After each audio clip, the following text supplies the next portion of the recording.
On va finir, James, avec Crédit Agricole. Alors le Crédit Agricole, James, comment dire, il faut se mouiller sur ce titre-là, puisque entre politique monétaire européenne, risque géopolitique, opération d'ingénierie financière, risque macroéconomique, eh bien, le Crédit Agricole est au centre des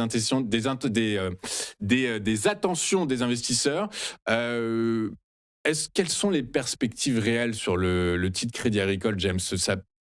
On y va ou on se méfie un peu? Non, non, j'y vais pas. J'y vais pas. J'ai fait un article dessus là qui est sorti hier, donc je vous invite à aller le consulter sur internet.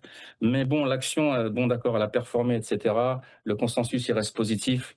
Et les risques quand même, c'est quand même il y a une certaine vigilance à avoir sur cette valeur. Pourquoi? Parce qu'on est encore sur une vague de Wolf ici techniquement, d'accord? On est sur une zone de short, on range en fait sur ce range-là entre les 15,30 et les, 17,80, voilà. Donc c'est une zone de short pour moi. On a fait plus 33% sur mon graphique, hein, de commande depuis le début de l'année.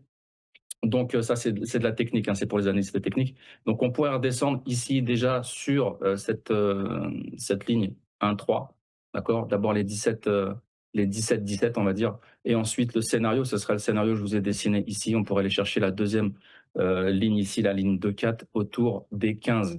Donc je serais plutôt encore vendeur, toujours avec la même stratégie.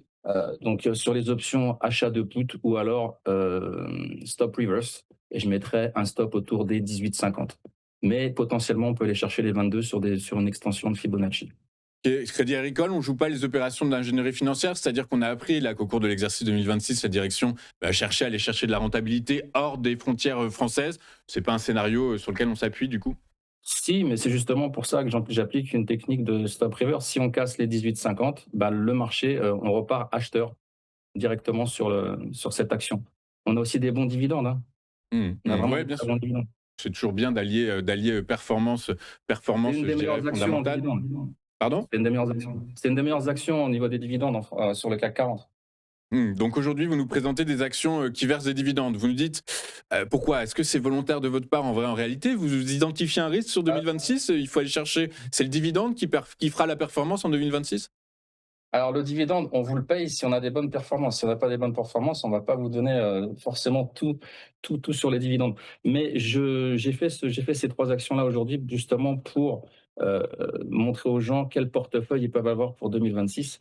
Mais moi, sur des actions comme ça qui sont beaucoup trop hautes, je vais attendre une respiration pour pouvoir euh, rentrer à l'achat. Là, pour moi, c'est trop cher pour l'instant.